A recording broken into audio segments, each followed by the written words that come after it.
सहावीतील एक हुशार पण थोडी शांत मुलगी. तिला मधल्या सुट्टीच्या आधी लागणारी भूक हा तिचा सर्वात मोठा शत्रू होता. गणिताच्या तासाला मग काय झालं ते पहा. मानसीने हळूच आपल्या मैत्रिणीसोबत गुपचूप डबा उघडला. यावेळी मात्र डब्याचा आवाज मोठा झाला. मानसी, काय झालं हे सरांनी रागाने विचारलं.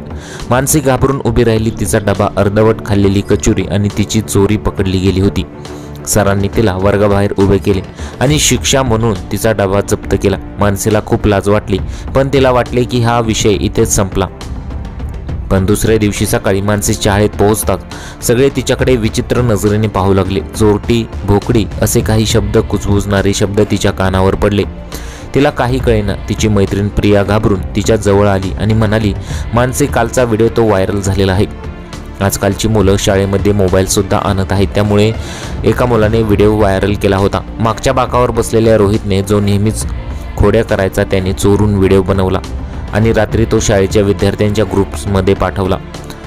या व्हिडिओला चुकीच्या अर्थाने टायटल देऊन तिची खिल्ली उडवण्यात आली. वर्गात चोरून खाणारी मुलगी असे मेसेज फिरू लागले. मानसीसाठी हा सार्वजनिक अपमान असह्य होता. तिला वाटले की आता ती कोणाला तोंड दाखवू शकणार नाही. ती शाळेत जात असताना प्रत्येकजण तिच्यावर हसत होता आणि एका आठवड्यात परिस्थिती इतकी बिघडली की ती पूर्णपणे एकटी पडली. तिचे मानसिक स्वास्थ्य पूर्णपणे बिघडले. लोकांचे चिडवणे, सोशल मीडियाचे वाईट मेसेज आणि चोर हा शिक्का या सगळ्यांमुळे तिने स्वतःला खोलीत बंद करून घेतले.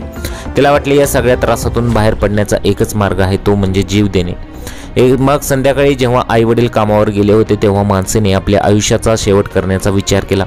तिने घराच्या एका कोपऱ्यात ठेवलेली गोष्ट उचलली आणि पण त्या क्षणी तिच्या मोबाईलवर एक मेसेज आला. तो तिच्या वर्ग शिक्षिकेचा होता. मानसी, मला माहीत आहे तू काय सहन करत आहेस. तू शाळेत ये, आपण यावर बोलूया. हे काही इतके मोठे नाही की तू स्वतःला त्रास करून घ्यावास. तुझे आयुष्य एका क्षुल्लक व्हिडिओपेक्षा खूप मोलाचे आहे. सरांचा मेसेज वाचून मानसी थबकली. तिला जाणवले की तिच्या वेदनांमध्ये कोणीतरी भागीदार आहे, कोणीतरी तिला समजून घेणार आहे. तिने ते आत्मघाती पाऊल उचलले नाही. दुसऱ्या दिवशी शिक्षकांनी संपूर्ण वर्गाची मीटिंग घेतली.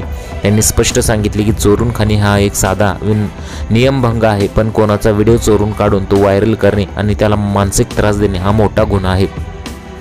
रोहितला त्याची चूक समजली आणि त्याने सर्वांसमोर मानसीची माफी मागितली. मानसीने त्या दिवसापासून ठरवले की ती लोकांच्या भीतीने जगणार नाही. तिने आत्मविश्वासाने पुन्हा अभ्यास करण्यास सुरुवात केली आणि स्वतःला सिद्ध केले. आता ती चोरटी नाही तर बुलिंगला बळी पडूनही स्वतःला सावरलेली एक धाडसी मुलगी म्हणून ओळखली जात होती.